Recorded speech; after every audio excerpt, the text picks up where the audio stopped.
आगे बढ़ते हैं। भारत की G20 की अध्यक्षता में वाराणसी में आयोजित संस्कृति कार्य समूह की चौथी बैठक का आज अंतिम दिन है।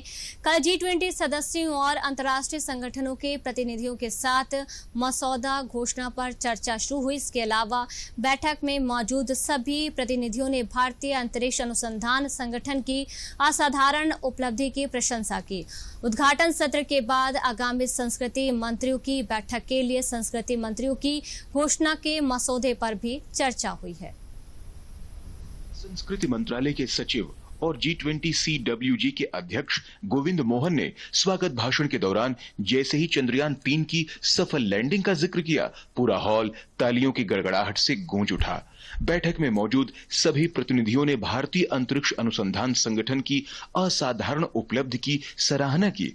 उद्घाटन सत्र के बाद आगामी संस्कृति मंत्रियों की बैठक के लिए संस्कृति मंत्रियों की घोषणा के मसौदे पर चर्चा हुई। इसके अलावा 4 महत्वपूर्ण बिंदुओं पर बैठक का मुख्य जोर रहा। सांस्कृतिक संपत्ति का संरक्षण और पुनर्स्थापन, टिकाऊ भविष्य के लिए जीवित विरासत का उपयोग, सांस्कृतिक और रचनात्मक उद्योगों और रचनात्मक अर्थव्यवस्था को बढ़ावा देना, संस्कृति के संरक्षण और संवर्धन के लिए डिजिटल प्रौद्योगिकियों का लाभ उठाना।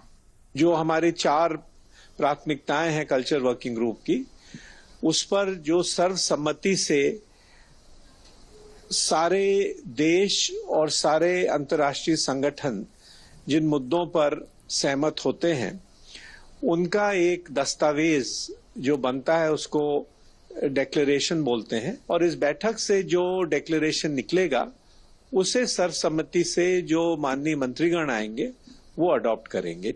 दिन भर की चर्चा के बाद प्रतिनिधियों ने वाराणसी में गंगा और वरुणा नदियों के संगम के पास मौजूद सारनाथ पुरातात्विक स्थल का दौरा किया। बोधगया में ज्ञान प्राप्त करने के बाद यहीं पर भगवान बुद्ध ने अपना पहला उपदेश दिया था, जिसे महाधर्म चक्र परिवर्तन के रूप में जाना जाता है। सारनाथ के पुरातात्विक स्थल का दौरा करने के बाद प्रतिनिधियों ने सारनाथ संग्रहालय का भी दौरा किया। प्रतिभागियों के लिए यह एक अविस्मरणीय पल रहा। It's a beautiful place.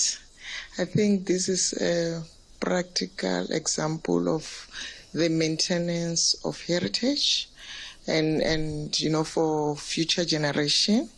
I think this is a best practice for many countries. We can come and learn how you have over the years managed to keep this place intact and, you know, to just be able to tell a story, you know, narrate a story through walking around, you know, so you can see the impact of visual narration of a story. Here in Varanasi, I'm, as always, astonished by the organization, from the excellent welcome and the care that, as always, Indians give to us. So we thank you for that. Thank you for taking such good care of us.